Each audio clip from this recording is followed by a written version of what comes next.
Video we will be seeing part 5 of What If Naruto Was the Descendant of Sparda. So be sure to stick around until the end. Let's get started. The group of 4 was currently sitting before a small fire, roasting marshmallows after leaving the village 6 hours ago. It didn't really take long for them to pack up, as a 2-month trip was really packing extra weapons, though Naruto took care of it for them by having all their stuff sealed within scrolls to take the load off of traveling.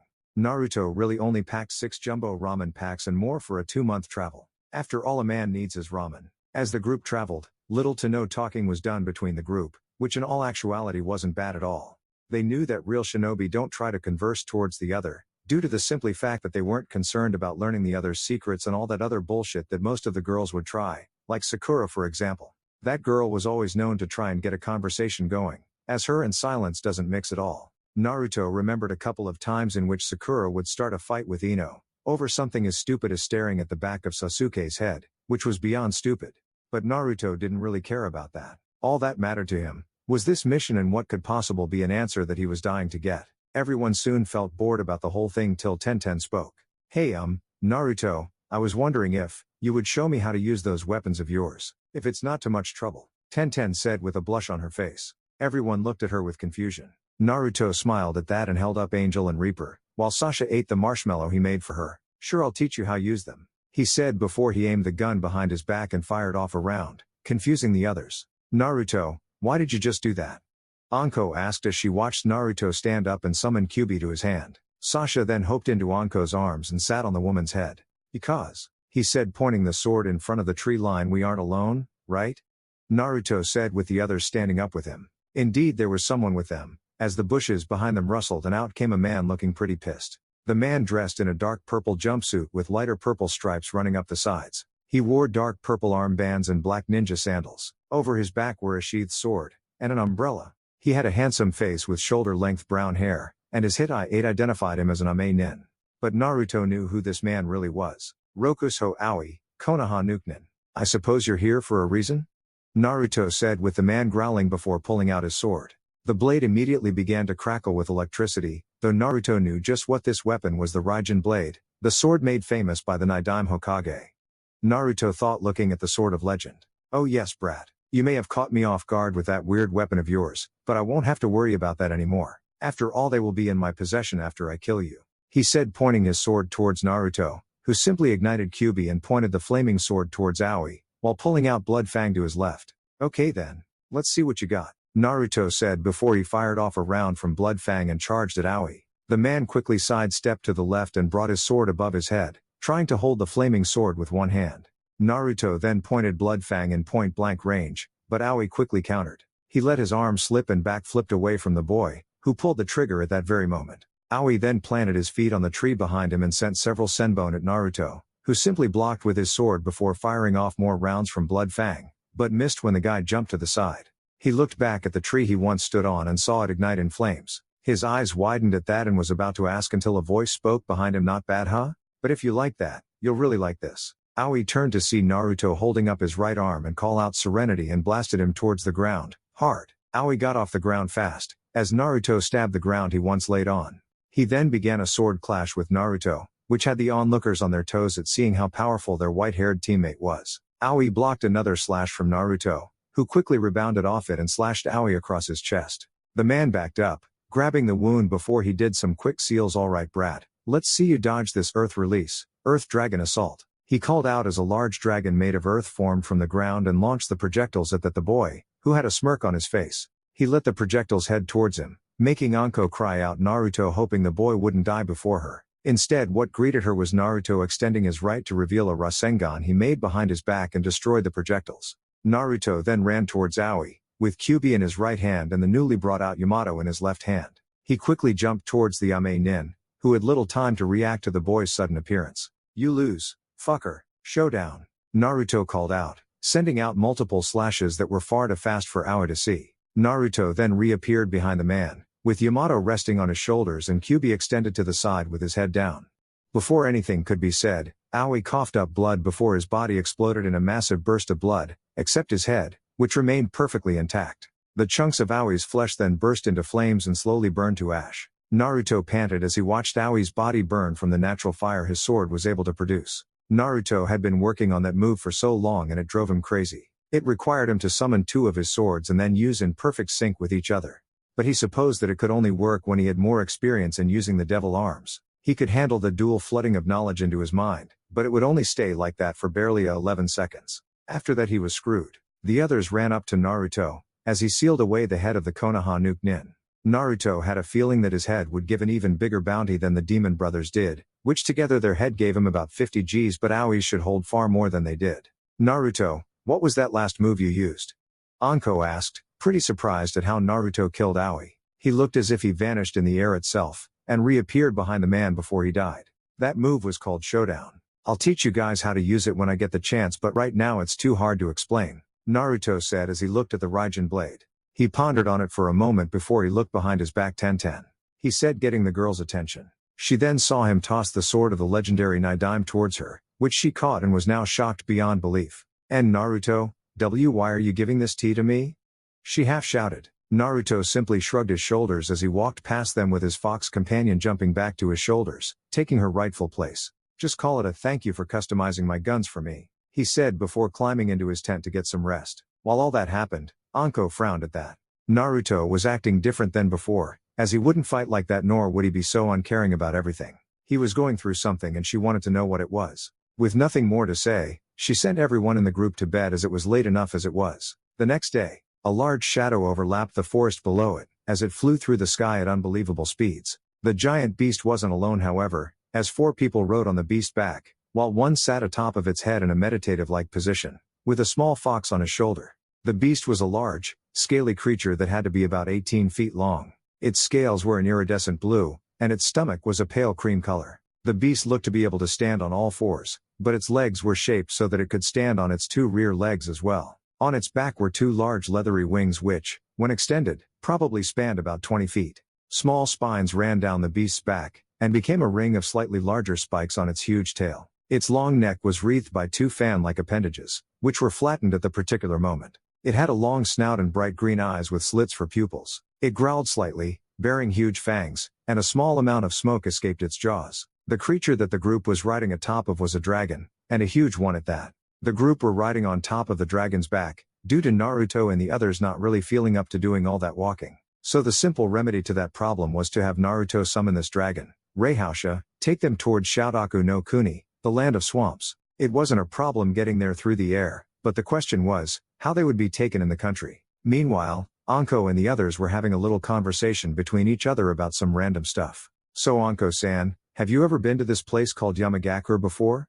Tenten asked with the purple-haired Junin looking a little surprised by that statement. I'm surprised that you heard of that place, she said with Tenten nodding her head. It's a place that my father gets material for his shop. He said that was also where his grandfather grew up in before he migrated to Konoha, but didn't tell him anything else about that place, she said with Anko nodding before answering the girl's question. Well, the answer to your question is no, I haven't been there. That village is very secretive and well known for being full of nothing but warriors. It is stated this is one village that is barely known to get in wars due to the fact that they destroy any village that tries to attack them, such as Yugakure before they became a tourist attraction was damn near wiped out by their power. Yamagakure was also a village that was able to withstand the Second and Third Great Shinobi War, but the first was one they didn't even bother joining for some reason. It was rumored that it had something to do with this man named Mar leaving the village, Anko said with Tenten thinking about that name before it hit her. Hey, I think I heard of that name before. He was said to be one of the most powerful shinobi in the Shodaim's era. He was said to be able to use weapons that were not only completely unknown, but were said to hold great power within them. He was a well-known legend throughout the elemental countries, Tenten said, as she remembered hearing the story from her late grandmother about how she was able to see the man fight during her childhood. Naruto on the other hand was thinking on what she said about the man known as Mar aka Namikaze Jack. Flashback. Naruto walked towards an old clan home hidden within the Forest of Death, after he killed a good amount of the creatures that thought they could make a meal out of him. He walked up to the house and pushed the door down, which had extremely rusted hinges so it wasn't hard for the door to get open. He walked in and saw massive amounts of dust, debris, and stained walls with many holes in it, but that wasn't his concern. He walked towards the counter and pressed a button underneath it and watched as one of the liquor cabinets fused with the ground and revealed a flight of stairs but with now light. So he looked towards his fox, who nodded and chucked some blue fire into the boy's hand. He then walked down the dark staircase and saw on the walls were scriptures and kanjis all over the walls. He saw that along the walls appeared to be some type of seals that glowed once every 5 seconds. Kit, these are light seals. They were created for the purpose of holding light chakra within them and illuminate any area for as long as the holder wants, Kyubi said with Naruto nodding. He then bit his right thumb and rubbed the blood over the seal and watched as the light seal activated and unleashed a small light that brightened the area around him. That seemed to set of a chain reaction, as more light seals unleashed more and more before the whole tunnel was lightened up. He stepped down the hall and continued down until he met the bottom of the tunnel and was now looking at a large door with a scripture before it. It stated, "To those that seek the light, must first uncover the darkness that surrounds it." What the hell does this mean? Naruto thought, wondering what was going on with this picture. He looked at the door and felt his arms pulse for a second. He looked at the door, then at his arms, then back at the door. "I think I got it," Naruto thought as he summoned Yamato and Rebellion. He approached the door and presented Yamato, which caused the door reveal a seal pattern on the door. The door looked like it needed a large key to open it. He then stabbed the open end and stabbed the blade into the keypad and twisted the sword so that Rebellion was sideways. The door shook for a quick second, before it opened to reveal a library, and a massive one at that.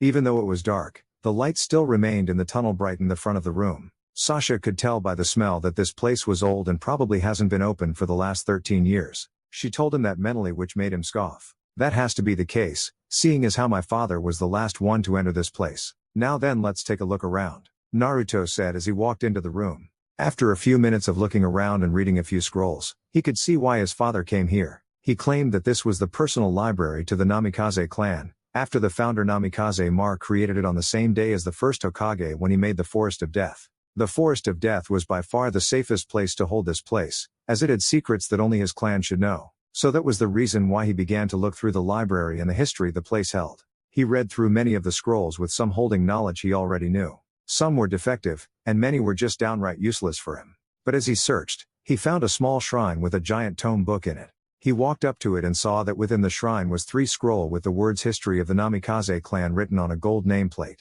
He opened the case and picked up a gold scroll and quickly opened it and read what was held inside. End flashback. "I'm sorry, but for right now I need that to remain a mystery." Naruto looked on, as his dragon kept flying as fast as it could towards their location, back to where it all began. Later, the group of 4 was now flying over a huge swamp after flying over the border between the land of mountains and the land of swamps. They were currently flying over the outer area of swamp and knew that it would only be a matter of minutes before they reached their destination, as that was the said scenic route to get to where they needed to go. Naruto was still on the dragon's forehead with Sasha still in her place, which that in itself was beginning to get both Anko and Tenten a little sad that he wouldn't talk or anything.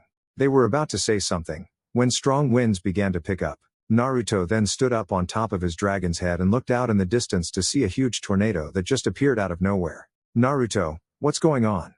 Tenten asked, as she embedded chakra into her limbs to stay still, while holding Lee since he couldn't use chakra. "I don't know, but I don't want to find out, Reihausha," he called out with the dragon nodding its head. The dragon wasn't much of a speaker since it was stated that he lost his vocal cords doing an attack of his that destroyed them. However, from what he lost, he gained the ability to speak to Naruto mentally, though he hoped that he would regain the ability to speak again one day. He quickly placed Sasha within his jacket, to protect her from this wind. If anything, he refused to allow to get hurt from this situation. The dragon bent to the left hard and went back the other way, trying to leave the tornado only to see it grow and start to follow them. Naruto didn't know what the fuck was going on right now, but he knew that he had to get away. "Everyone get ready, we're about to get hit," he said with the whole group nodding. The tornado pulled them in, and the dragon quickly went away in a puff of smoke. The group of 4 screamed loudly as they flew through the air and landed in 3 different places. The tornado mysteriously vanished from thin air, with the crackling of an old woman being heard as it left. With Tenten and Anko, the 2 girls got up from their position, which was in a small pool of water. They got out and looked around in their position and saw where they came in. "Where are we?" Tenten asked, as she looked at her surroundings, which was nothing but forest and mangroves. "I don't know, but I don't want to wait around to find out. Let's try to find Naruto and Lee and regroup," Anko said with the weapon user nodding. When they left, they failed to notice the pair of eyes that followed them. With Lee groaned loudly, as he rose from his position in a tree. "That's it, no more 5-hour training sessions a day. From now on it's 4 and 3/4 minute training with an extra hour of warm-up training," he said to himself as he stood on the tree branch and looked at his surroundings, only to see that it was nothing but trees. "Well, this stinks. I know I shall search for my friends. If I cannot find them in 2 hours, then I will run 500 laps around this swamp on my hands," he said as he was about to jump, until he heard the sound of a loud growl. He looked behind his back, only to jump out of the way of a huge fist. He looked up to see the glowing red eyes off a giant wolf-like beast, with dark gray skin and large arms and legs that held large glowing white lines. But what scared Lee was the large glowing red eyes staring into his with a hungry smirk on his face. Would you look at this, fresh meat? The beast said with Lee doing something he would never do. Oh shit. He cursed for practically the first time in his life. With Naruto. The white-haired boy got up from his position on a dirt floor near a large mangrove. That was one crazy ride Naruto went through, and he didn't hope to go through it again. He opened up his jacket and saw his little fox peek out and climb to his shoulder. This made the boy smile as he saw the fox looked completely fine. Well, at least she's alright. He thought as he looked around, only to find nothing but trees and bushes around him. Well, this sucks, he said as he looked for some type of exit. Instead, he soon heard the sound of laughter, but this was the laughter of children. He looked around to find a little girl standing in front of a bush, but said little girl didn't look alive. In fact, she looked like a ghost. Before he could say anything, the little girl ran away. Without that much to do, Naruto chased after the little girl to try and ask for a way out of this dump. He kept going until he burst through another end. But what greeted him was something that defiantly was not the little girl. Before him was a huge ruin with light shining directly over it. He saw that the walls looked ready to crumble at any time and vines growing everywhere. For some reason Naruto knew not to go in there, but deep down he knew he should go in there. With a heavy and deep sigh, Naruto walked towards the ruins, not seeing the smirking face of an old woman, who vanished into the trees, laughing up a large storm. Something was absolutely certain. This place wasn't a holy field. A faint light appeared down a dark tunnel, as Naruto walked down towards the open area within the ruins. Something was here. He could feel it under his skin and it was getting on his nerves. The amount of demonic energy that flooded this place was unbearable, but at the same time, it felt sorta good. It was as if it held a warm feeling to it and was pure. He didn't know why he came here, but for whatever reason or purpose, he was here. He continued walking down the stairs and couldn't help but wonder how deep was this bitch. While he was mentally berating the place, Kyubi was thinking on this place and had a very familiar sense about it. He felt as though that this place held a major event that he just completely forgotten but was important for him to remember quickly. What is it about this place that I'm supposed to remember without a doubt? Oh well, I guess I'll just have to wait and see, while the kid explores for a bit, he said as he watched Naruto continue down the staircase towards whatever he was heading towards. As Naruto continued down the tunnel, he began to feel something as if he was being tested by something within this place. He soon saw a light at the end of the tunnel and walked through it and soon got very confused. The area he was in was a dark and very hot rock valley, with some weird rock formations and looks of huge footprints along with a very horrible smell to it. The boy felt as though he would need to summon all the devil arms he could. He quickly summoned Rebellion and had Sasha hide herself in a safe location, as he wanted to keep her safe from harm, so that way the only one he would have to worry about was himself. Naruto then heard the sound of huge footsteps approaching him as he stood his ground and awaited his opponent to arrive. There was a huge roar off in the distance and very large ruptures on the ground itself. Naruto then saw a huge beast hop in the air and landed before him, in a heavy thud. Naruto looked up and saw that it was a giant demon that stood at the height of Kyubi, but he looked like a mix of demons in one. He had dark brown and green skin, with the upper body of a bear with gauntlets on his arms and other protective armor on his arms, but his chest was bare. On his back was a huge Zanbatsu, which if given the chance could probably split an entire mountain in half. His lower body was like that of a horse with his shin being covered by greaves and a long tail that looked to have a good amount of strength behind it. The demon's head looked to be a mix of a bear and a bull, with a grizzly-like face and long bull horns on both sides of his head. The large minotaur bull looked down at Naruto while grasping the hilt of his sword and slamming it on the ground, causing a huge tremor. Oh yes, I have a feeling that this will be a nice field day, the demon said with Naruto staring at the huge sword and wondered how he was going to fight that.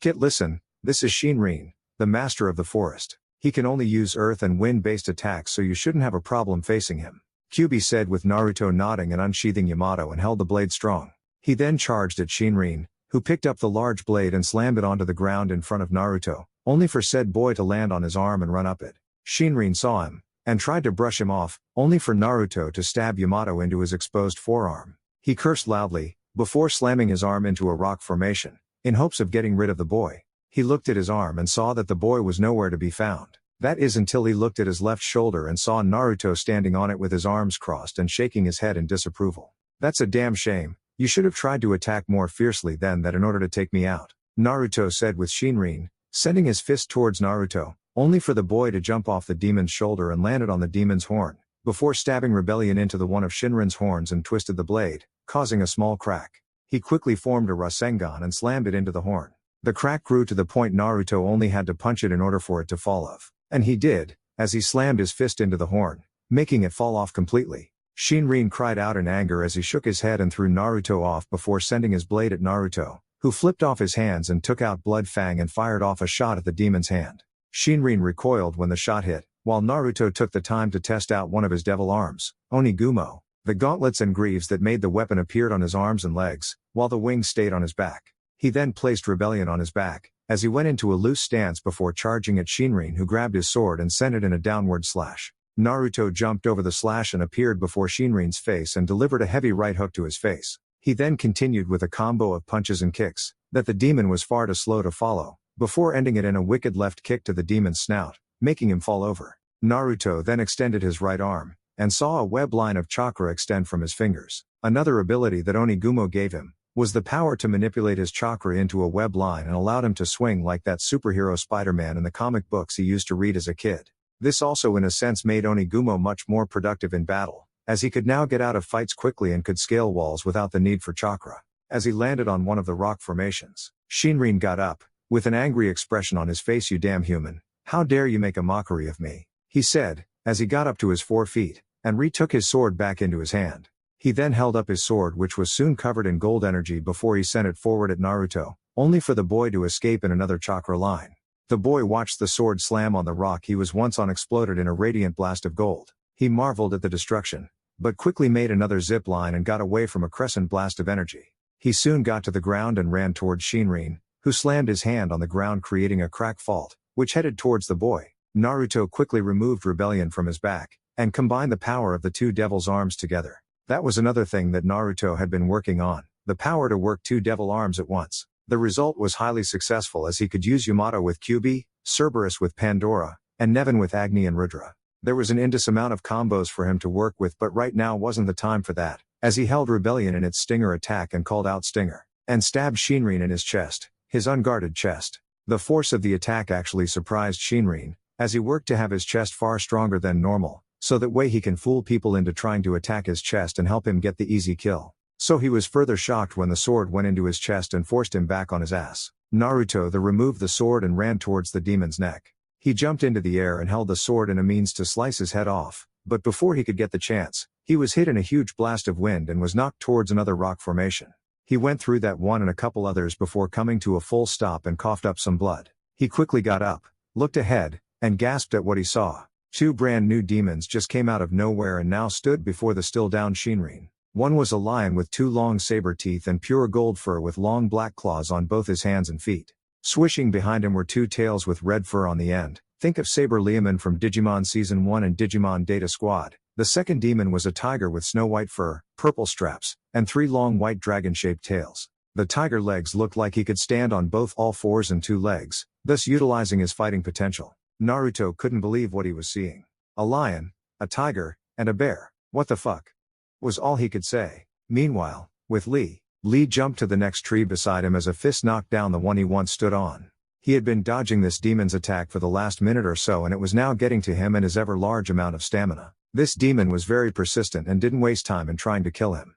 He felt for the first time in many years, pissed off at the fact that he couldn't use chakra, as he knew that if he could then he would be able to fight better. But sadly he still couldn't do it, and that was now becoming the defining factor in this. "You are very persistent prey. I will enjoy eating you very slowly, that way you can feel all the pain before you die," he said before sending another punch at Lee. "If I don't do something fast, I'll get hit by one of those punches," he thought as he hoped further into the air, as he dodged yet another punch. He then planted his feet on the tree behind him and pushed himself towards the demon, and began punching him in the face with as many punches as he could give, but quickly pushed himself back when the demon tried to take a bite of him. He landed on the ground and quickly began to remove his weights. "Fuck this, I'm going to break Sensei's rules and protect my ass for a change," he thought, feeling lighter than before. The demon like wolf didn't see that however and punched towards the ground, but this time Lee vanished in thin air and reappeared in front of the demon's face, whose eyes widened before feeling a hard kick to his face that knocked him off his feet. Lee landed on another tree branch in a crouched position before quickly getting back up and pulled out a scroll and bit his thumb. The demon looked up to see Lee rub the blood within the content on the scroll before a puff of smoke appeared to reveal the sword that was once held in the hands of the late Momochi Zabuza. Lee held the sword with a huge smile on his face, as he admired the sword. "I still can't believe Naruto gave this to me. I will defiantly wield this as an act of memory for Momochi Zabuza," He thought before placing the sword on his shoulders and liked the feeling he got from holding it in his possession. He then turned his attention back to the demon as it tried to get up. He quickly shut his eyes and called out in his mind Kaimon, gate of opening, release, and felt the first of the 8 gates open. He then snapped his eyes open and vanished in a quick burst of speed. He reappeared before the demon and gave him a huge uppercut. The uppercut held a massive amount of strength into it, that it launched him into the air. Lee followed and continued with the attacks before he realized that he was running out of power. So he gave one more punch before closing his eyes and called out in his mind Cumin, gate of rest, release, and felt his stamina increase tenfold and allowed him to attack with more strength than before. He then gave some quick slashes at the demon's stomach, before sending a kick to his rib cage and sent the demon back to the ground, with a huge tremor following it. He marveled at the damage he caused to the field and even more so with the sword. He did all this with very hard and rigorous training and trying to wield this sword with ease. He could tell that with more training and finding an actual kenjutsu teacher, then he would gain another step in his dream of becoming a great ninja without the need of ninjutsu or genjutsu. Okay, now then, to finish this off and go find my friend Simon. Gate of life, release. He thought as his skin turned red and chakra swirled around him. But before he could attack, the demon from below regained his senses and launched a huge blast, the still airborne Lee. The boy cursed as he brought his sword forward in hopes to block the attack. Little did he know, if he was paying attention, his sword pulsed like it was alive. When the sword connected with the demonic blast, a large dome of white energy encased him and the sword itself glowed black. Within the dome energy, Lee woke up in a purple void with nothing surrounding him. He looked at his sword and saw that the blade itself was still pulsing. Pulsing that he just now seemed to notice. What is all this? He asked himself. To no one really. That would be because of my power, or as I should say our power, said a new voice before him. Lee looked up and saw that it was something he couldn't really believe. The person before him looked exactly like him, except this person had full white hair and the sclera of his eyes were full pitch black, with his eyes being a full blood red color. He appeared to also have a very different facial expression than before, as he appeared to have stern look on his face and looked as though he was always serious about things and wouldn't crack a smile if you beg him to. Who are you? Lee asked as he stood up on his feet, seeing the figure smirking at him. I am you and I wish to make a deal with you, he said, with Lee looking intrigued. Elsewhere, Anko and Tenten. The two girls were traveling through this forest on the head of a snake that Anko summoned. They've been traveling through this forest for quite possibly an hour and they still have yet to find both Naruto and Lee. I hope they're okay, Tenten said, still having hope in her heart that the boys were okay. Before Anko could respond, a huge blast of wind hit them and forced them to cover their faces, but luckily the wind stopped just as fast as it came and they were now clear to keep going forward. Don't worry, Tenten, they'll be fine once we find them, then we can get the hell out of here, she said, with Tenten giving her a nod before they looked forward. That wasn't no ordinary wind. Someone is here and they're trying to get us separated, she thought, keeping her senses on full alert. As they continued forward, the snake soon saw something strange on the side. It was an old woman holding a full-faced smirk on her face with her teeth in full view. Before the snake could say anything, a huge explosion came under the ground it was slithering through, forcing it back to the summoned plane. Anko and Tenten both flew in different directions in full shock of what happened. They flew through the trees behind them and landed in separate grounds. They didn't even see the old woman come out of her hiding place with the smirk still plastered on her face. That should keep them occupied for a while before they meet their true test, she said as her crackles left her mouth as she fused with the ground below her feet. With Tenten, the bun-haired girl pushed herself off the ground with a huge grunt. That was a trip she didn't want to go through again. As she got off the ground and stood up, she looked around the area to see where she flew in.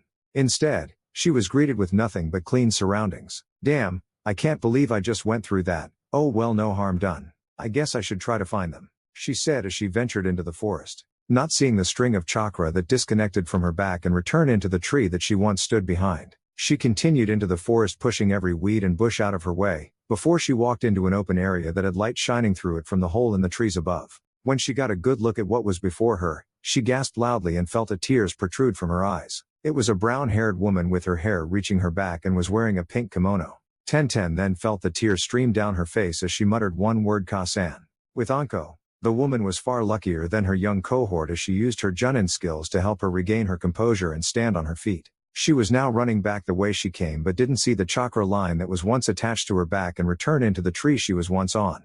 Okay, this is strange. I ran by that tree several times now and I get the feeling that I'm not alone like I thought I was, she thought as she stopped on one tree and looked around at her position. Damn, I should have paid far more attention to my surroundings, she said to herself for making that kind of rookie mistake. She was trained by Orochimaru of the legendary 3, so a mistake like this shouldn't even be possible for her. Yes, Anko, how could you make a mistake like that? said a voice behind her, that made her eyes widen before they turned into a glare. She quickly turned around to see the person she hated more than that guy who tried to have sex with her to get a buy one, get one free meal at the 5-star restaurant in the village. The man had extremely pale skin, and purple eyeliner over his eyes. He was currently wearing a pair of black pants with a dark purple shirt, a black Junin vest, and a black headband with a Konoha mark on it.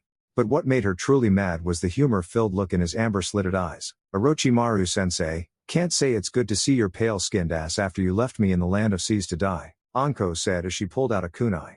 Yes, I did do that, right? Oh well, I suppose you can forgive me, right? He said sarcastically as Anko charged at him. With Naruto, the white-haired boy dodged another blast of fire from the lion, who appeared to have the power of fire and wind. Naruto couldn't believe what these guys were. They were known as the Group of Three, a simple standard of name with huge meaning behind it. They were full masters in not only their arts and techniques but also in the way they fought. The bear, Shirin, was far stronger in mid to short range fighting and held full control over earth and wind but held very little power when fighting long distance. The tiger, Urotake, was far better in long range fighting as he held the elements of water and ice and was able to use them quite efficiently. The lion, Unagi, however, was a pure short range fighter, as he utilized his power over flame quite well, and damn near sneered Naruto with one of his claws, that he had ignited in flames, if I might add. Sure, he could handle one demon at one time, maybe even two, but three was just pushing it. He quickly jumped away from a slash by Shinrin and brought up his sword to block off the blast of water from the Urotake behind Shinrin, and also blocked the flame's claw attack from Unagi. The attack became too strong for him to handle and was soon blasted towards another rock formation and crashed right through it and landed on the ground, hard. He coughed up blood as he pushed himself off the ground and was now on his knees, the blood still coming out of his mouth. He was sure beyond a doubt that his ribs were broken, with the pain growing more and more. He truly knew that this was taking him. Before he could do anything, the three demons appeared all around him and looked prepared to take him out. Unagi ignited his claws and raised it into the air. Urotake stood on his 2 feet and raised his right arm. Shinrin simply raised his sword in the air and held it as a means of taking someone out, execution style. Naruto tried to get up, he really did, but the pain was far too unbearable for him to do so. Come on, move. I have to live, I have to live, I must live.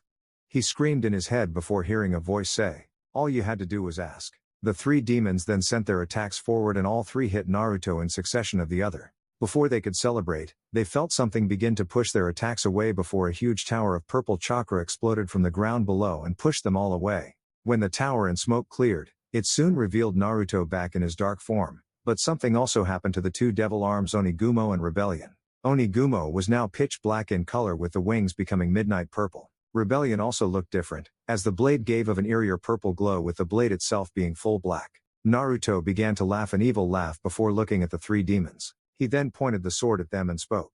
It's time to get this party truly started. Who's next to get slaughtered?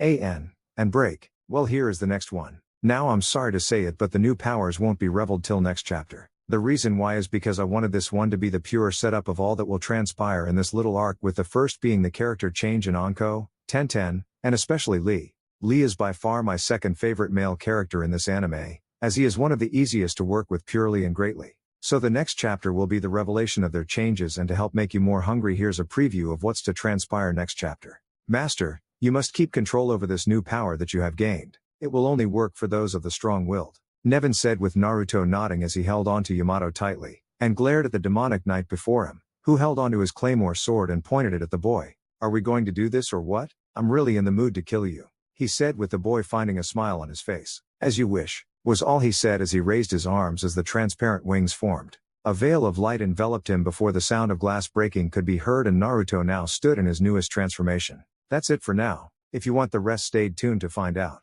Naruto stood in his dark form with Rebellion slung on his shoulders, with the other demons looking pretty scared to try to fight the boy. Naruto's energy was now beyond his normal one, and the output of power he gave was astonishing.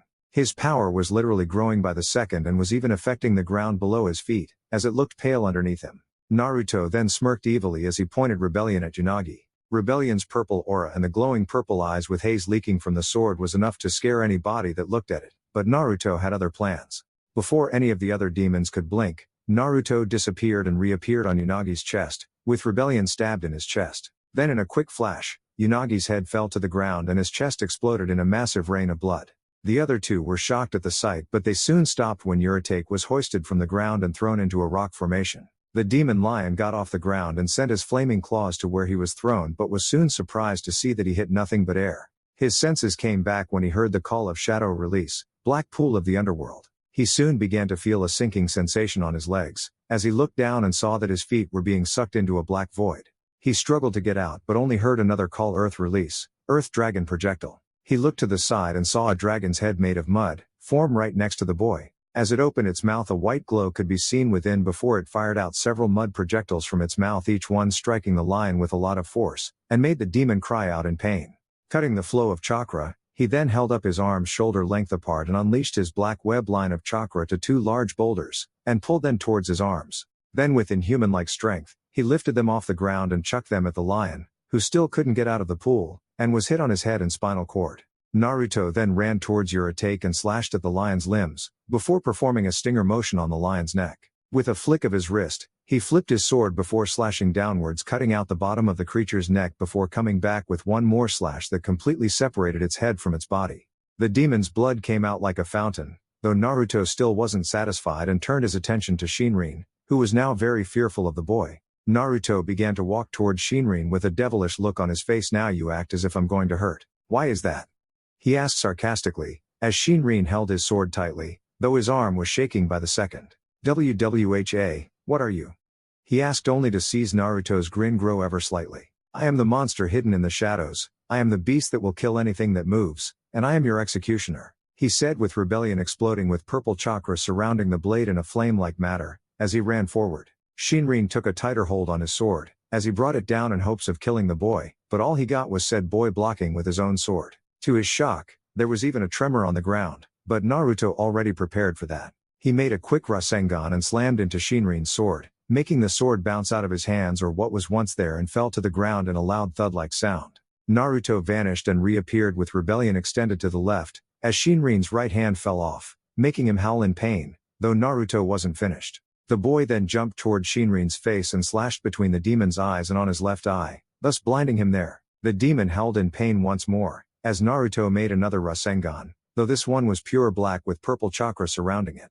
"Prepare yourself, for I'm going to kill you with my newest Rasengan. Say hello to the Revenge Rasengan," he said as he slammed it between Shinrin's eyes. The jutsu acted as a drill, and allowed him to jump through Shinrin's head and come out from the other side. The giant four-legged bear then fell over, dead. Naruto landed behind the bodies as he returned to his normal form and was out of breath. He got down to his knees and panted deeply as Sasha came out of her hiding place and sat on Naruto's shoulder, and licked his cheek. The boy looked at his fox companion and petted her head before standing tall. He looked on in shock as he remembered the power that he just used and how it felt so alive and punishing. He then looked at his hand and saw that it was trembling, though not by fear but by the rush his body received using that power. For some reason, whenever that power keeps returning and I don't know why. Plus, who was that voice? Naruto asked himself before looking behind his back and saw the three dead demons. He then watched as the familiar white orbs came out of the demons' bodies and now floated in the air. Naruto then held up his arm as a means to call them to him, but he was soon shocked when orbs flew the other direction.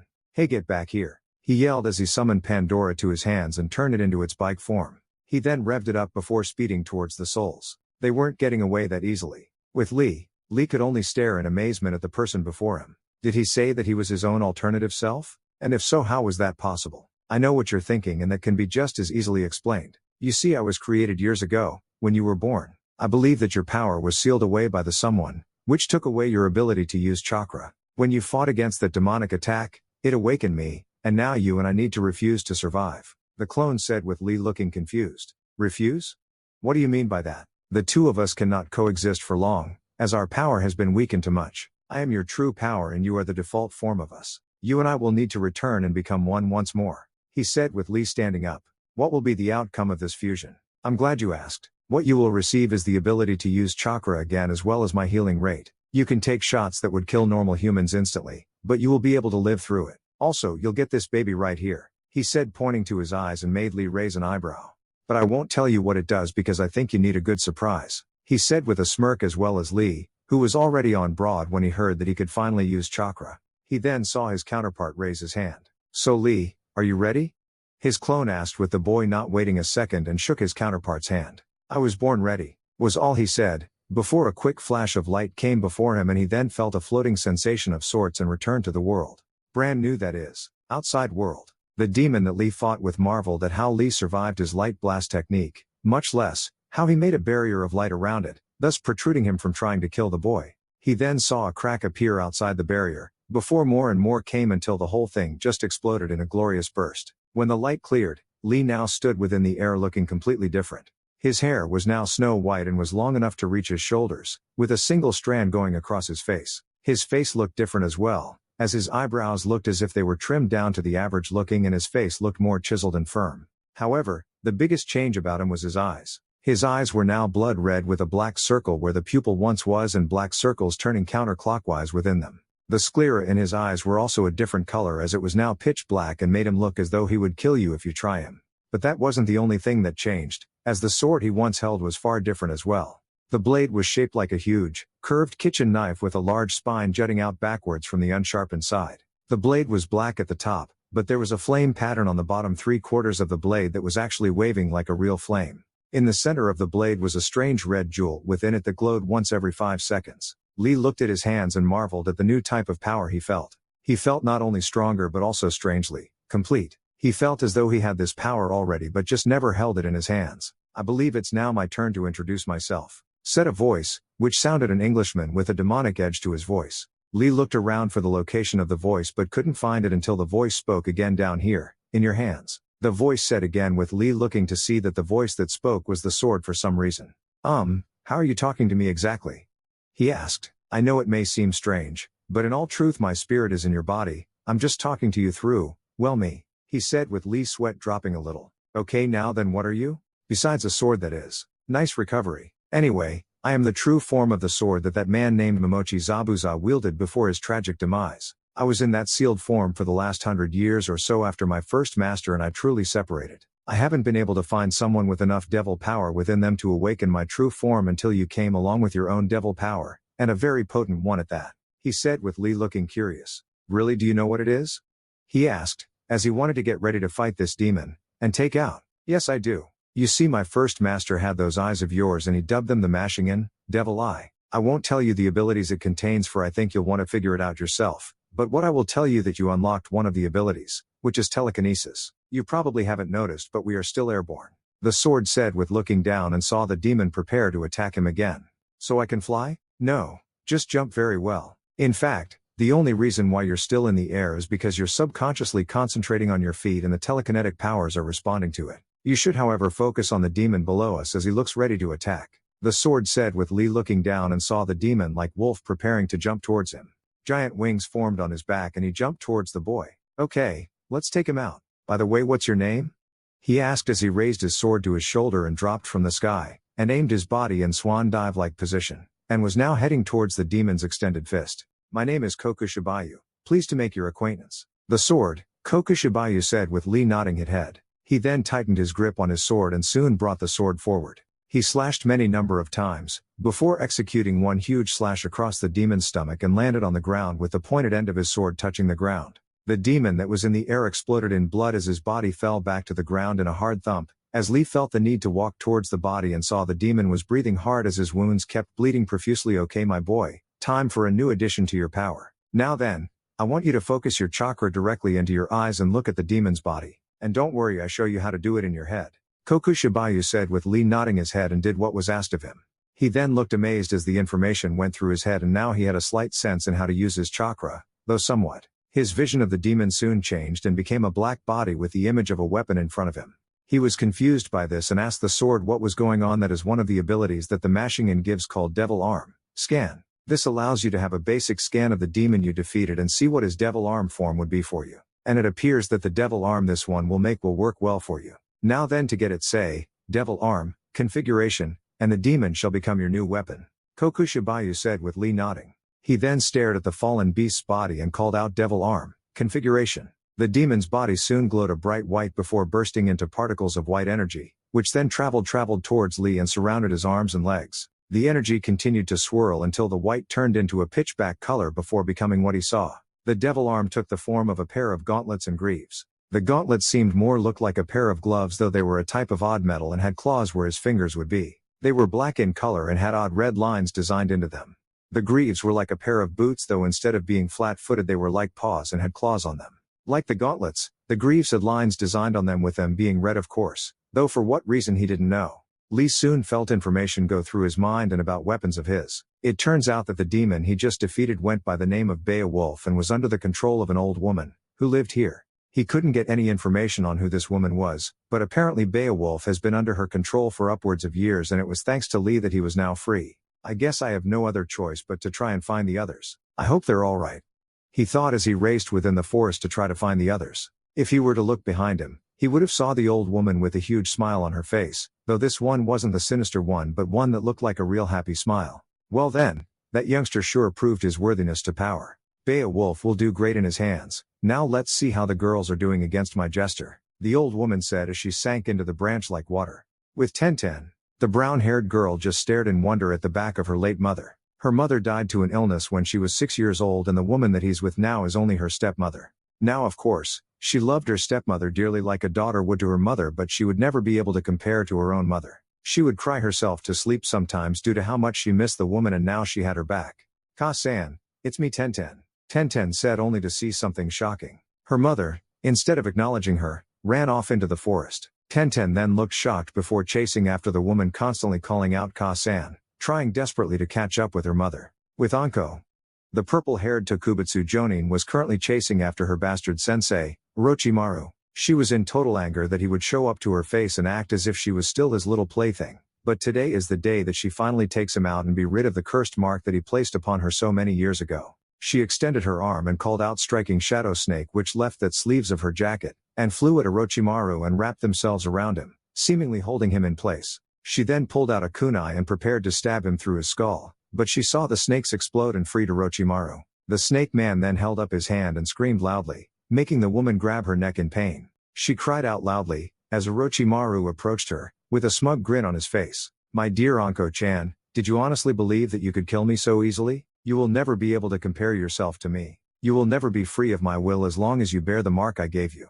You will forever be in my grasp and hide underneath my shadow. You will always be Anko, the snake bitch, as long as you live," he said as he whispered the last part into her ear. It was then that the purple-haired woman's eyes widened at that point, as memories began to plague her mind. She remembered being revered as one of the highest and most respected shinobi within the walls, before Orochimaru betrayed the village and her. The woman felt an anger that dwelled within her begin to resurface, as her power began to spike once every 3 seconds. The woman's eyes began to glow a bright red, as her hair began to glow a dark crimson-like color as her slowly stood to her feet. Orochimaru raised an eyebrow before a smirk came to his face. It appears she passed her test and is finally able to release the anger she held in for years.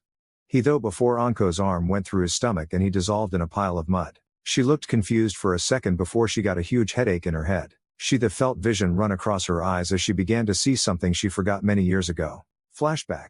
A young 12-year-old Anko grabbed her neck in pain, as the bite Orochimaru placed upon her neck was giving her unbelievable amounts of pain, that was far too unbearable to describe. Her body felt as if it was on fire and she was almost tempted to try to take her own life, but for some reason something kept telling her to hold on and fight through the pain, and use that pain to make her stronger. She didn't know why, but she listened to what the instinct said and fought against this great pain, until it just went away and she could now sigh a breath of relief. As she laid there on the ground, the doors opened to reveal her sensei walking into the room with a smirk on his face. "It appears as though only you have survived the procedure. I must say that I am quite impressed, my dear Anko-chan," Orochimaru said with his raspy and flamboyant voice. Anko looked up and saw the snake-like man bend down before her and smirked at her. "I suppose that if you were strong enough to withstand the curse mark, then you should hold some usefulness to me, so how about, would you like to tag along with me?" he asked with his hand extended. Anko soon gasped seeing the hand, before her whole body pulse and the seal activated right before the snake-like man's eyes. Orochimaru raised an eyebrow at that, as Anko's eyes gave of a dark blood-red aura with purple chakra swirling around her body thanks to the seal. It appears that she is also another survivor from my past experiments. She holds the bloodline known as Curse of Heart, which when in use unlocks untold amounts of chakra and stamina, but the user would normally have to unlock untold amounts of rage to gain it. It's been so long since I worked on making new bloodlines that I forgot that I even worked on this one. I have to prolong the activation or else it would become a problem later, he thought as he held up a one-handed Tora sign and sent a pulse of chakra into Anko's seal, making the girl grab her arm in pain, thus stopping the power flux. "Always remember this, Anko-chan, you are mine as long as you bear my seal. Orochimaru said before he chopped Anko on her neck, thus knocking her out. End flashback. It was then that realization came across her. For years she always went under the assumption that she was abandoned, thrown out like garbage only to picked up by some collector. She always thought that she was worthless on that day, but now she knew that she got out on her own. She wasn't thrown away, but now she had to figure out how she got this new power. Before she could think more on the matter, a loud laugh came from nowhere and made the woman look around in caution. "Good job, Anko-san. You succeeded in your test," said a voice that sounded like it belonged to an old woman. "Who are you? Show yourself," Anko said out loud. She then saw a hand pop out from a tree in front of Anko before a body came out of the tree. The body belonged to that of an old woman, who stood at 5 feet 7 inches and wore regal cloths. The woman's face was wrinkled, though lightly, with her eyes looking very full of life and what it all had to offer her in life. "Who are you?" Anko asked, with the woman's smile never leaving her face. "My name is Genshu, the sorceress of this land and all that it has to offer," she said, with Anko looking surprised. "You actually live here? That is surprising," she said. "Let me guess, for a woman my age, right?" she said, with Anko gasping, but before she could speak Genshu raised her hand. "Don't worry, I know you didn't mean to offend me and personally none taken. I've grown used to the idea of me being an old woman, as after all I'm over 200 years old," she said, with Anko gasping. "That old? Damn, she must be drinking some good water." Anko thought in her head. "Yes, I do," she said, with Anko once more gasping. "You can read my thoughts?" "No, I can't. I just have a great sense of predictability. I can tell by your facial features that you were thinking on my age, so I admitted to you about the spirit water I drink, to keep my body healthy and strong enough for me to live for as long as I can, till not even the water can keep me alive," she said, with Anko nodding. "Anyway, do you think you can help me find my teammates? They've been missing for a while now and I would like to locate them before something happens," Anko said, with Genshu nodding. "No problem, just give me a few seconds," she said, before she held up her staff and slammed the butt end on the trunk below. The tree began to glow spiritual white before they both vanished in a flash of light. With Tenten, the brown-haired girl continued to chase after her mother, who was still advancing in a fast pace. That was something she didn't understand. Her mother was a civilian when she alive, yet here she was outrunning her. However, that wasn't her concern right now. She just wanted to see the mother she lost years ago. So with that she sped herself up to shinobi speed and was now gaining on her mother. When she was at arm's length, her mother vanished and all that was left was a large stump. Tenten looked on in shock before it actually hit her. Her mother was gone and would never return to her, no matter how much she wanted it to happen or how much she wanted to chase after her. She then began to remember something shocking. All that stuff that just happened proved to her that she needed to stop chasing after this dream of returning to her mother or getting her mother back, when in reality, that will never happen. She felt tears trail from her face, before she felt a presence behind her and saw Anko land in front of her. "Anko-sensei, it's good to see you," she said, wiping tears away from her face. "Come on, let's get out of here and try to find Lee and Naruto. I really want to get the fuck out of here," she said, with Tenten nodding, and got up from the ground. As she walked away, a ghost-like figure of a beautiful woman in her late 30s wearing the same outfit as Tenten's mother smiled brightly at her, saying, "That's my girl," before she disappeared without a trace. With Naruto, the white-haired boy was still chasing after the three souls, but after about 20 minutes, they just disappeared out of sight and now both he and Sasha was in an unknown location.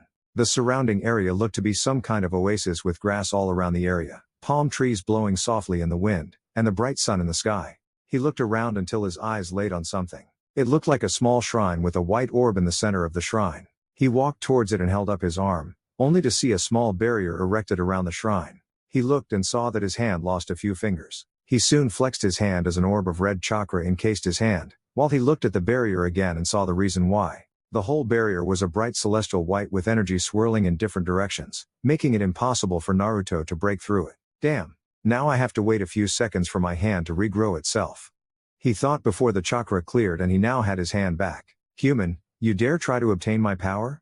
said the orb, with a heavy demonic voice that sounded as if it held a large amount of wisdom within it. "Yes, I have. I need to get the hell out of here and I take it you're my ticket out," he said, with the orb rocking the shrine, seemingly showing that it was angry. "You dare to think that you can take my power? Well then, if that is your wish, then you must earn it," the orb said before a tower of white traveled into the sky above. He looked up and saw the energy continuing to fly into the air, while he summoned Yamato to his hand. He soon heard a large cry within the air, and the sound of running heading towards his location. The large tower of light formed in front of him once more, before it cleared. Naruto jumped to the side when the demon ran past him with a sound of hooves hitting the ground. When he looked behind him, he saw just what came from the sky. The source of the noise was soon revealed as a large horse made its appearance pulling a chariot. This was no ordinary horse though, as just the sight of it alone gave away its status as a demon. It had blackish blue skin that looked more like armor. Blue fire covered its hooves as well as the back of its head down to the end of its neck. Suddenly the horse slid to a stop about halfway from the boy before locking eyes with him. Because of this, he got a look at the chariot the demonic horse was pulling. The dark black coloring was of course the first thing he noticed, followed quickly by the glowing blue lines that ran along the chariot's side. Each of the wheels had blades protruding from them. A bright white light shone on each corner of the chariot where an opening could be seen. Finally, he noticed a stream of blue fire coming from the bottom of the chariot and connected with two metallic skulls with glowing blue eyes near the beast's forelegs. Wrapped around its hind legs and securing the chariot were two metallic arms, each one securing a leg by wrapping around it and covering the skulls' mouths with their hands. Rearing back to stand on its hind legs, the beast gave out a loud roar, or a horse's version of one anyway, before coming back down. "So it's a game of gladiator you want?" stated the boy, only to have his answer confirmed by a stomp of the horse's hooves. "Come on then," he said, giving the motion to attack. As if getting the message, the demon horse screeched into the sky before stomping the ground and ran towards the boy.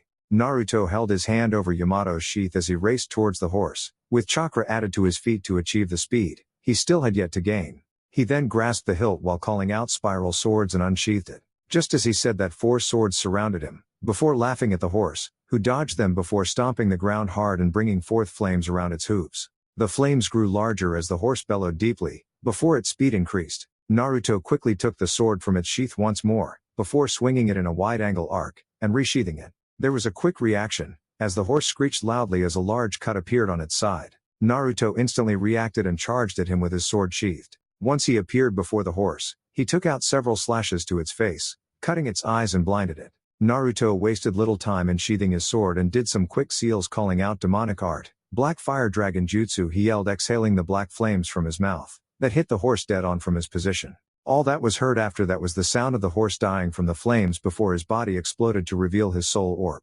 Naruto then smirked happily, before holding up his hand and calling the orb to him.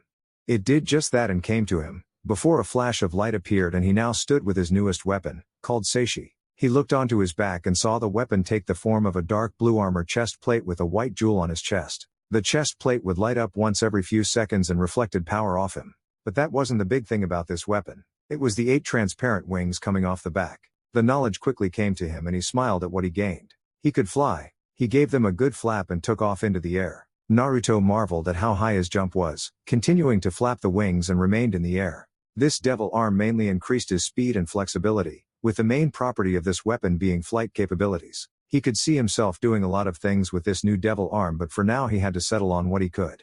He looked to his shoulder and saw his little fox companion enjoying herself on his shoulders, as he could see she liked the height they were currently in.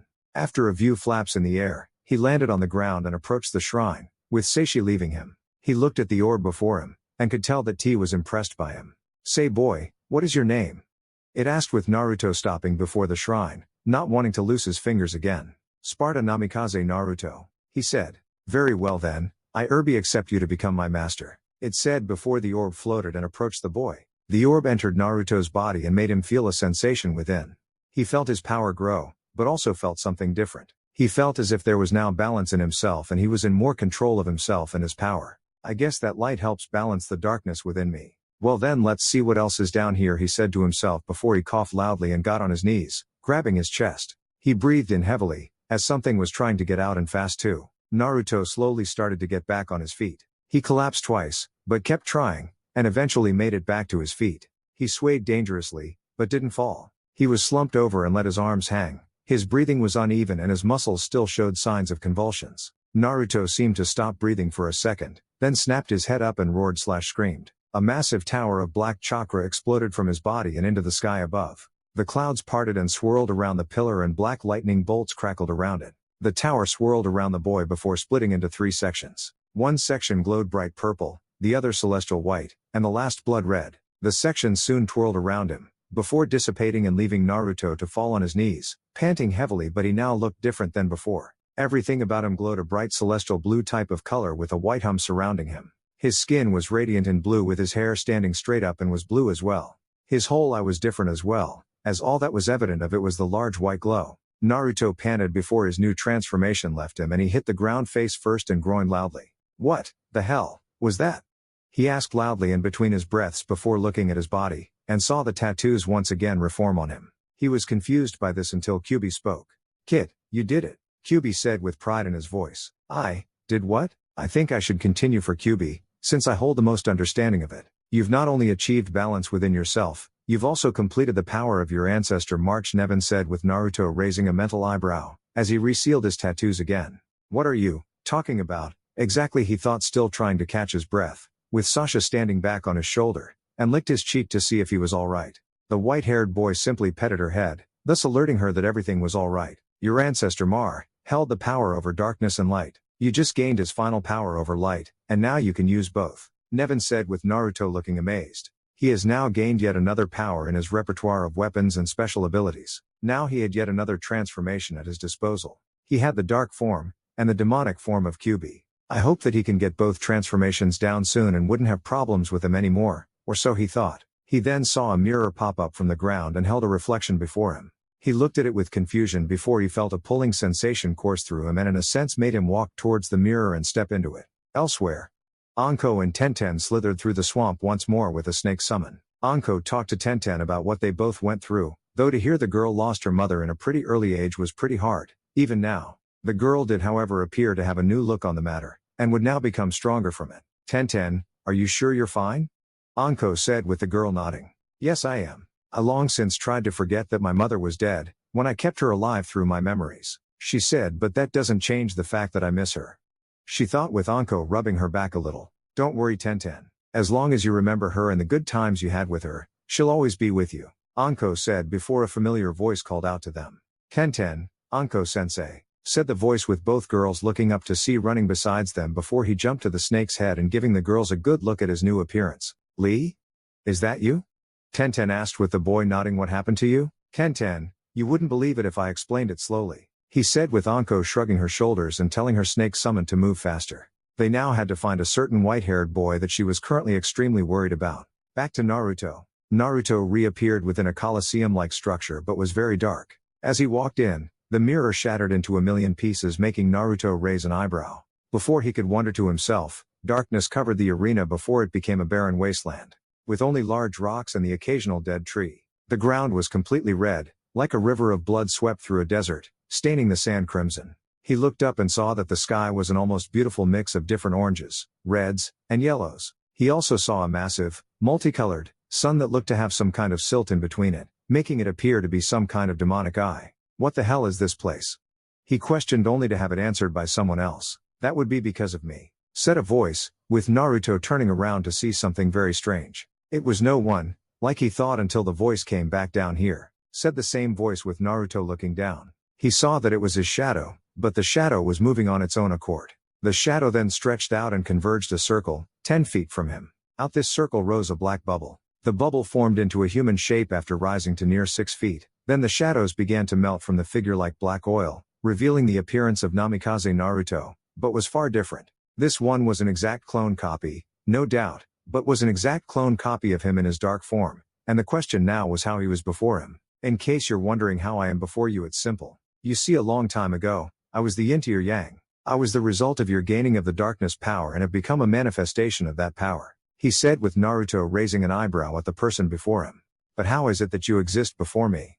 Naruto asked with the clone of himself shrugging his shoulders. "I don't know, but what I do know is that I will have to kill you, if I wish to take control," he said before he erupted in black and purple chakra. The clone brought its head back and let loose a mighty roar that rocked the whole area surrounding them. Naruto saw his form begin to crack around all areas of himself, as his power continued to grow. Soon he exploded in raw power as the 3 white orbs that Naruto tried to take form the 3 demons he killed appear and fly into his dark form, thus making the cracks grow even more, before it exploded and made Naruto cover his face from the light. When the light cleared, it revealed his clone standing in a new form. His form was correspondent to that of a knight, with his whole body being covered in some type of armor that was a spiritual blue/celestial white kind of color. In the demon's right hand was a large silver claymore/Zambada-like sword, and by appearance looked very heavy, but in his hands was very light. In a way, this demon resembled Virgil in ways. Think of Virgil's form in DMC4, but Naruto still didn't fully understand what was going on right now. "What the hell are you?" Naruto said as he summoned Yamato to his hand, and held the grip on it hard. "I am you, though I will prove that I am the superior one, right now. I am the Celestial Knight, Kuruma, he said as he held up his sword and charged at Naruto. The quickly pulled the blade out of its sheath and countered Kuruma's attack, only to be hit by the knight's shield. Kuruma then raised his sword above his head and slashed downward towards the ground. When that happened, a huge blast of silver-like energy flew off the ground and flew at Naruto at unbelievable amounts of speed. The boy quickly gathered energy into Yamato, before unleashing his own attack. The attack form Yamato formed a purple blast and moved at the exact same speed as the one Kuruma sent. Both attacks clashed and soon they both exploded, sending both fighters flying backwards. Both Naruto and Kuruma landed on their feet with little effort and charged at each other with the weapons ready. When the both met, Kuruma's claymore began to struggle against Naruto's sheath. The white-haired boy smirked, as he took out Yamato in his right hand and attempted to remove the knight's head from his body. In that split second, the knight bent his back and watched as the sword sailed over his head, before he used his shield to push him back. The knight then quickly followed by charging at the boy and sending his sword downward towards Naruto, who blocked with Yamato. The boy struggled against the sword, and was losing energy fast. The sword's tip soon touched the ground, and threatened to remove his head from his shoulders if he didn't do something. The boy then got an idea and summoned his newest weapon called Seishi. The blue-clawed gauntlets and greaves formed, with the wings forming as well. Naruto quickly used the wings to push himself away from Kuruma, before quickly unsheathing Yamato, slashed forward, and resheathed the sword just as fast as he took it out. Transparent swords surrounded Kuruma, before it exploded and hit the knight hard. Naruto had a smirk on his face. That attack took a lot of work to master and now he had it down. Before he could celebrate, the knight then appeared before him and hit him with the shield again. Naruto flew back before he flapped his wings and skidded across the ground before he gasped. "Humph, simply little kid. I told you I will gain control of your body if you continue to fight like this," Kuruma said with Naruto getting some air back into his lungs. "How the hell can I beat this guy? He's basically me, with the full power of my dark form, so how the hell can I beat him?"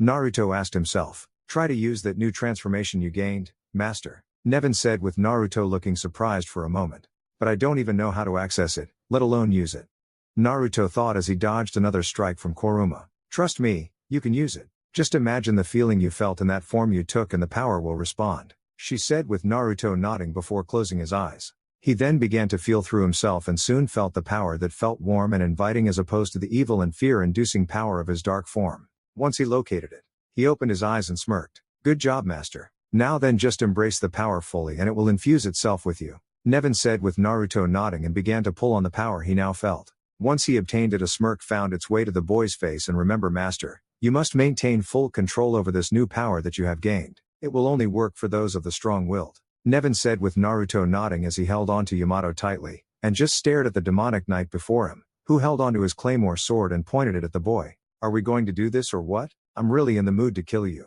he said with the boy finding a smile on his face. "As you wish," was all he said as he raised his arms as the transparent wings formed. A veil of light enveloped him before the sound of glass breaking could be heard, and Naruto now stood in his newest transformation. The light energy that surrounded him began to illuminate the room they were in, as well as the devil arms in his hand. Seishi was now full white with the lines glowing full spiritual blue along and the wings now glowing spiritual blue. The Yamato was now giving off a light blue hue now as opposed to the purple hue. Naruto stood still with his now sheathed sword behind his back as well as both his arms, and the wings lying down. Kuruma took this as a form of giving a free shot, and charged at the boy with his sword poised to end Naruto's life. Before he could do the deed, Naruto quickly raised his right arm and grabbed the sword with his bare hand, before a clicking sound was heard. The Celestial Knight felt 3 cuts hit his armor, before he staggered back and saw the boy's left thumb click the sword. He estimated that Naruto's new form allowed him to move much faster than before, and probably used the Dark Slayer style to apply even more speed. Before he could think on it, Naruto appeared before him with his right arm on the hilt of Yamato. Kuruma quickly brought up his shield to protect him from the sword strike. Indeed, it came and hit the shield with force, before 4 more hits came with the force that made him drop the shield. However, Kuruma wasn't willing to allow him to win so easily, as he raised his claymore with both arms and was prepared to cut Naruto in half. Instead, what greeted him was another set of slashes across his body, before the full angelic warrior held up his right hand and called out serenity and blasted his clone away, making him drop the sword he held.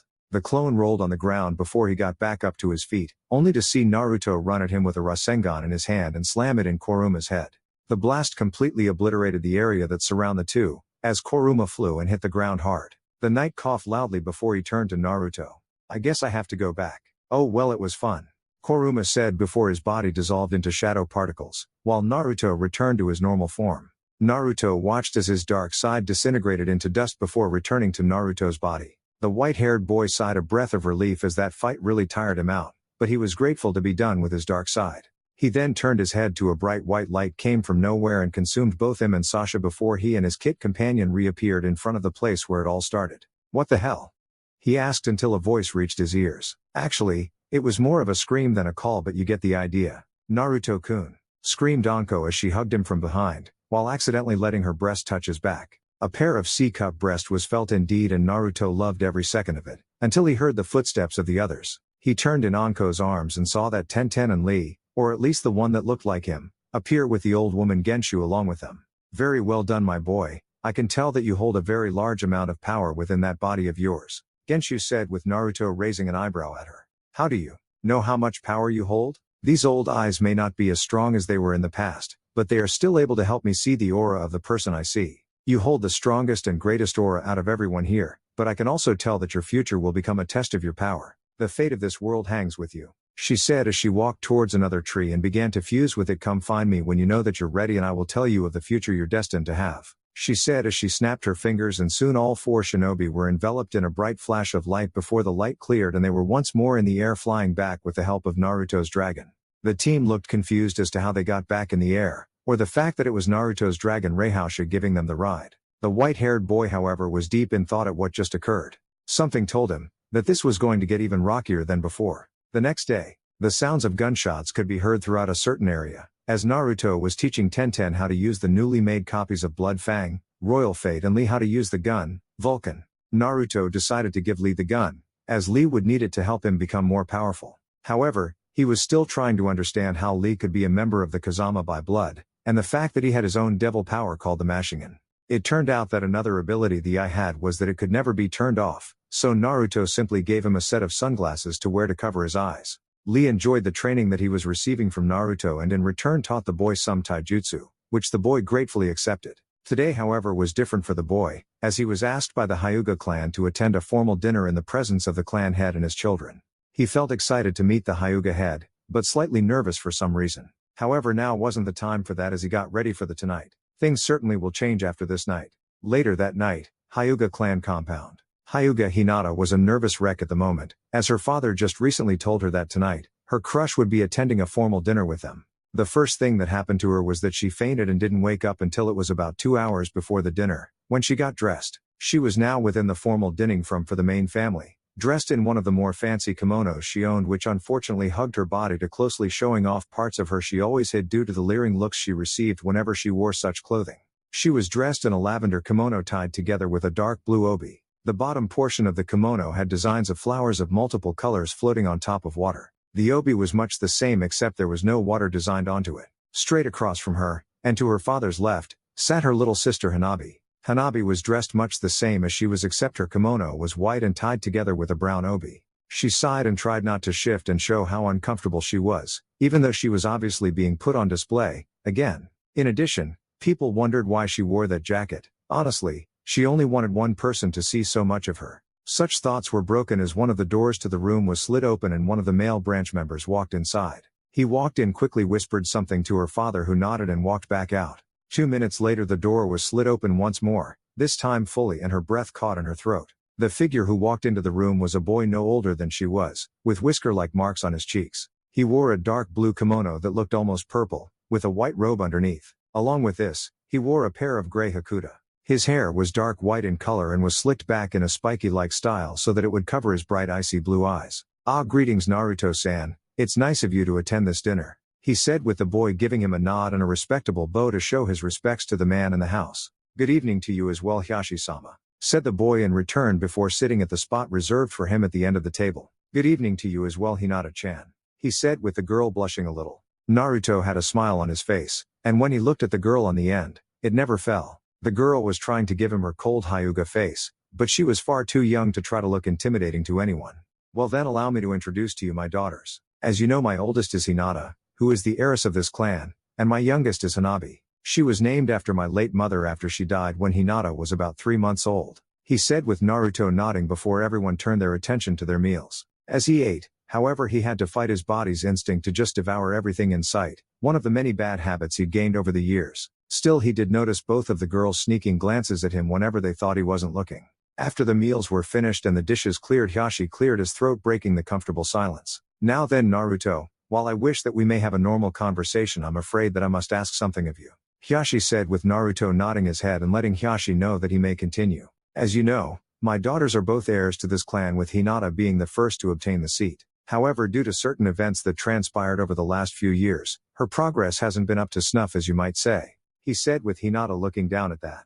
For a while I thought she was acting weak, until I realized that I can't teach her the ways of the gentle fist. Well, not the way I would fight using it. He said, with Hinata as well as Hanabi looking confused. You see, the gentle fist style is very weak in the hands of female members, due to the fact that they would have to force and wild strength to help use it. Hinata, however, is far too flexible to use the style, so I am unable to teach her the way I normally could. He was saying, leaving the implications out in the air, which Naruto got. So you're saying that you would like for me to teach Hinata? He said, with the white-eyed girl looking shocked. Not just Hinata, but Hanabi as well. I need to make sure that they can learn without the pressures of trying to impress me. He said, though Naruto was more than sure that this wasn't the only thing that he wanted from the white-haired boy. I take that you want more from me, then to give your daughters a formal teacher, correct? He asked, with the man nodding his head. Certain events within the last couple of years also made me come to this decision recently. Naruto, I would like for you to take my daughters into your home, and basically be engaged to my oldest daughter, Hinata, and Hanabi within your custody. He said, with all three looking shocked, but Naruto was impassive. The white-haired grabbed his head in light confusion before he looked Hiashi in the eye. Your clan as well as my own was always allies. It was even stated that your clan joined the Senju/Uchiha alliance due to my clan's recommendation, as well as the fact that we were a part of it beforehand. I think it would be best to keep the peace between us going and accept your offer to allow them in my home. He said, with the man smiling at him and extended his right hand, which Naruto shook. Things certainly were changing nowadays, and Naruto looked forward to it. And guys, this is the end. I hope you guys enjoyed.